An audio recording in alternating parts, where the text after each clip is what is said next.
Regular shaft or stiff shaft? That's a question that a lot of amateur golfers face, a lot of beginner golfers, new golfers, and intermediate golfers.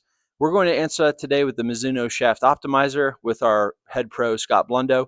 He's going to show us how the optimizer works and uses data rather than up salesmanship to fit you in the right clubs.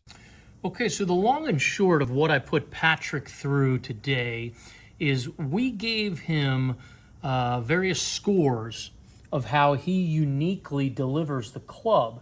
So the first score had to do with the shaft tempo plus the miles per hour that Patrick swings the club. And this is going to help us start off with how heavy of a shaft and what flex of a shaft is going to be appropriate for Patrick's swing. After that, we determined the shaft kick angle, which is a score between 0 and 9, and the shaft kick angle tells us how much deflection Patrick will need in order to hit straight golf shots. If you don't know what deflection is simply how much extra movement and miles per hour of speed the player gets from the shaft having a little bit of kick or deflection through the hitting zone. The next score that we looked at was how much force is Patrick applying in a downward fashion so that his shaft undergoes what's called a droop. You can see on the dotted line, that's a straight line, meaning that the shaft hasn't drooped at all.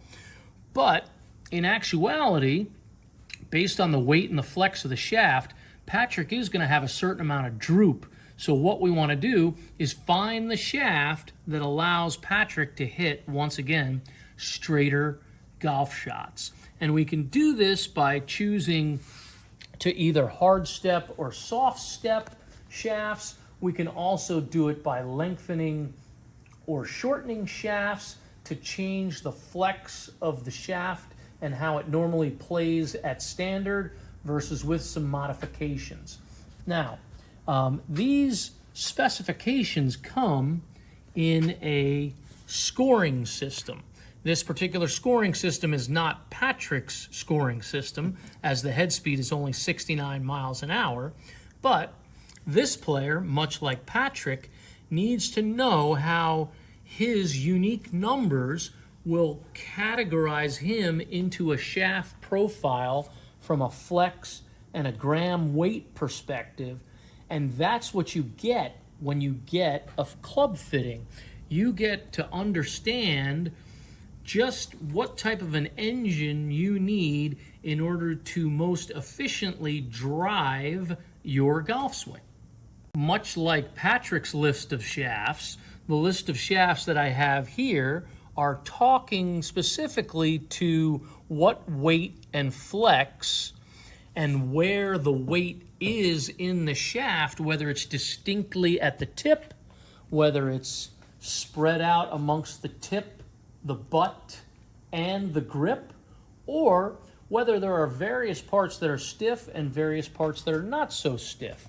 So there's many shafts that can produce ball speed for a player, but there's one set of specs and one set of gram weight and flex that tends to work really nicely, and that's where the artificial intelligence from the computer comes in and sort of sifts through all the different shaft makers and all their different gram weights and flexes to give the fitter, me, an idea of what you, the player, are going to swing best.